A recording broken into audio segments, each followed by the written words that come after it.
Estamos de volta com o Religar e nós estamos conversando aqui com o professor Érico João Ramos, da PUC Rio Grande do Sul. O tema do Religar dessa semana é religião no contexto de violência, como pensar Deus face à violência. O professor só destacou que a violência não é natural, o conflito sim é natural. Mas vamos pensar nesse segundo bloco sobre situações de violência. O Brasil tem índices alarmantes de violência. Como é que os estudos refletem essa realidade? Você tem razão, o Brasil é um dos países mais violentos do mundo. O Brasil produz por ano 100 mil mortes violentas. Em torno, pode variar um pouquinho, mas é nessa base que nós nos movemos aqui no Brasil. Nós temos em torno de 50 mil assassinatos, entre assassinatos, homicídios e suicídios, e nós temos em torno de 50 mil mortes diretas no trânsito, que pelas estatísticas que nós temos, isso nem sempre é tão exato, há uma certa discrepância pela maneira como se fazem as estatísticas. Isso coloca o Brasil à frente de estados conflitados, como, por exemplo, conflitos na Chechênia, no próprio Iraque. Se nós tomarmos a média de mortes por dia nesses conflitos, ela é inferior à média de mortes do Brasil por assassinato ou por trânsito. Para tomar, basicamente, esses dois pilares que são os maiores, os mais elevados. Isso significa que nós, em todas as instâncias religiosas, e também nos espaços públicos aos quais nós temos acesso, precisamos insistir profundamente em mudanças culturais do uso da violência. Nós somos muito rápidos no gatilho e muito rápidos no acelerador e muito rápidos na bebida. Então, isso tudo nos torna extremamente violentos na sociedade em que nós vivemos. E precisamos, portanto, de um processo amplo de reeducação, de formação e também de motivações religiosas que reforçam, elas não substituem, mas podem reforçar. E nós temos, graças a Deus, belas iniciativas no Brasil, em muitos lugares, nas escolas, no trânsito. Nós temos organizações não governamentais que se preocupam com a educação no trânsito, que se preocupam com prevenção. Nós temos uma organização, por exemplo, em Porto Alegre, que é dirigida pela mãe, e por uma mãe que teve o filho morto num acidente no 18º aniversário de nascimento. E essa mãe iniciou uma organização que hoje tem em torno de 18 mil voluntários e se preocupam em toda a região hoje para poder, região do sul do Brasil, mas também em outras cidades do Brasil maiores, está em expansão pelo Brasil, no sentido de acompanhar jovens nas festas e nos encontros para poderem voltar para casa com tranquilidade. Então isso é um tipo de iniciativa. Eu acho que as iniciativas de desarmamento que nós tivemos e que precisam certamente ser aperfeiçoadas, é difícil nós acreditarmos numa ação de desarmamento quando nós temos um Estado falido, que é outro problema nosso sob esse ponto de vista.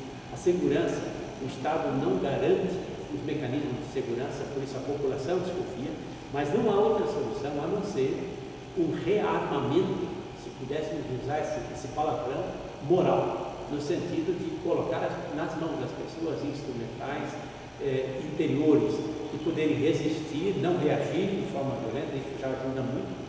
E aprendermos a nos defendermos de nós mesmos, daquilo que nós fazemos de destruição e provocamos de destruição em nós.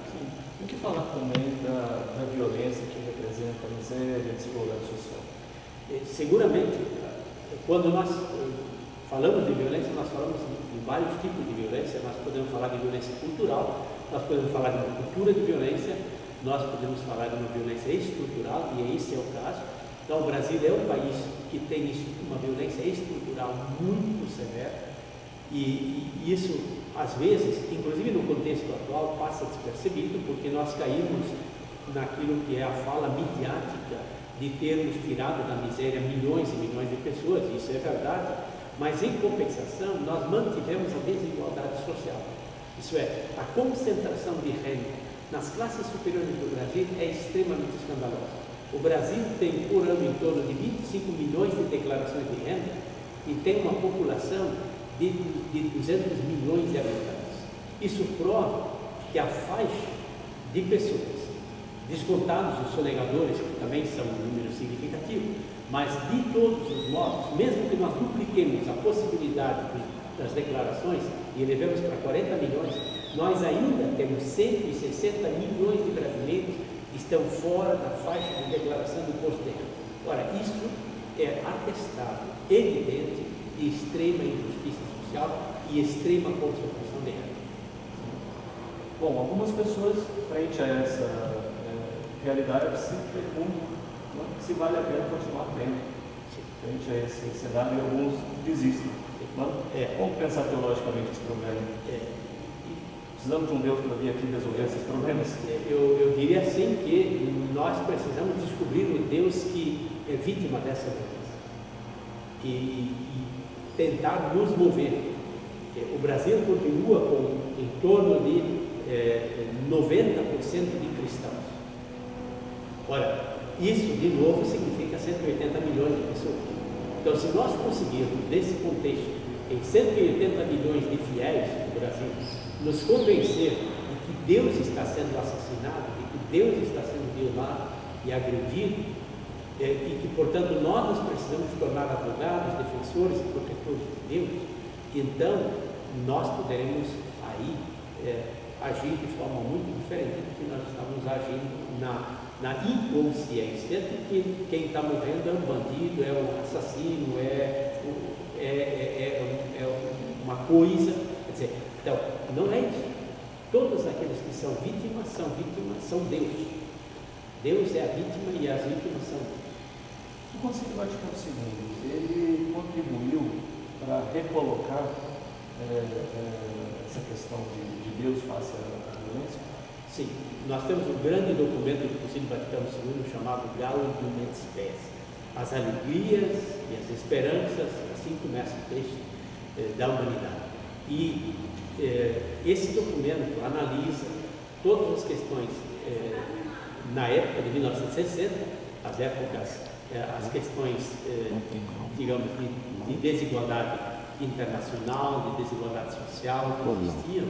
Veio Pós-guerra e assim, Guerra Fria, toda a questão do armamento, armas atômicas, mas também propondo as relações internacionais, uma melhora das relações internacionais, por meio do reforço das instituições das relações internacionais. E o papel da Igreja sempre como um papel colaborador neste sentido.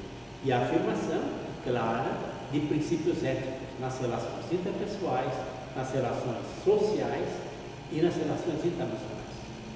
O Papa Francisco acaba de publicar uma nova encíclica, feita pela primeira vez a quatro mãos, com a colaboração claríssima no texto, pelo menos é o que parece, do Papa Bento XVI. Sim. Aquela reflexão da encíclica, Luz da Fé, ela colabora para compreender essa realidade dos conflitos contemporâneos?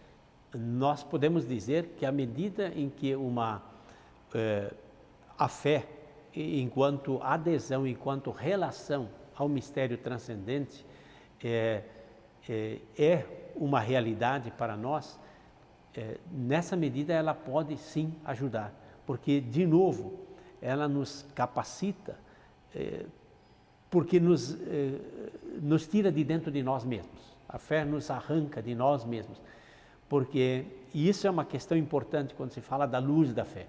A luz da fé não é algo que simplesmente vem de fora para dentro. A luz da fé surge quando nós encontramos alguém. E o termo Deus, e isso é muito interessante nesse contexto, o termo Deus, a palavra Deus, etimologicamente associa à luz. Tanto assim que a palavra dia, nossa, tem a mesma raiz da palavra Deus. E há uma das linguagens nórdicas em que a palavra Deus é exatamente dia, como a nossa palavra dia. Ou seja, quando nós encontramos alguém, mesmo nas nossas relações pessoais, às vezes nós descobrimos um amigo, descobrimos uma amiga, descobrimos um amor na vida, a nossa vida se ilumina. A luz da fé é isso, é essa iluminação que acontece quando nós encontramos alguém, e esse alguém é o mistério transcendente por excelência. Então isso nos pode ajudar a sairmos de nós, irmos ao encontro de todos os outros e outras, e aí podermos conviver, portanto, transformadoramente e de maneira feliz e alegre, compartilhando e sorrindo também mutuamente. Aprender essa capacidade de sorrir e de superar as ações e reações de forma agressiva, as quais nós muitas vezes somos condicionados, inclusive, pela pressão da vida e pela pressão das multidões e pela pressão das próprias condições de vida moderna que nós vivemos. Sim. Sr. Érico, muito obrigado pela sua participação aqui no Religário dessa semana. O Religário dessa semana acontece no Espaço Cultura e Fé da PUC Minas. Nós gravamos durante o 26º Congresso Internacional da SOTER, que acontece a cada ano aqui na universidade. Eu agradeço a sua participação, a sua audiência no Religário. Nós temos um encontro marcado na próxima semana com o novo Religário Conhecimento e Religião. Até lá!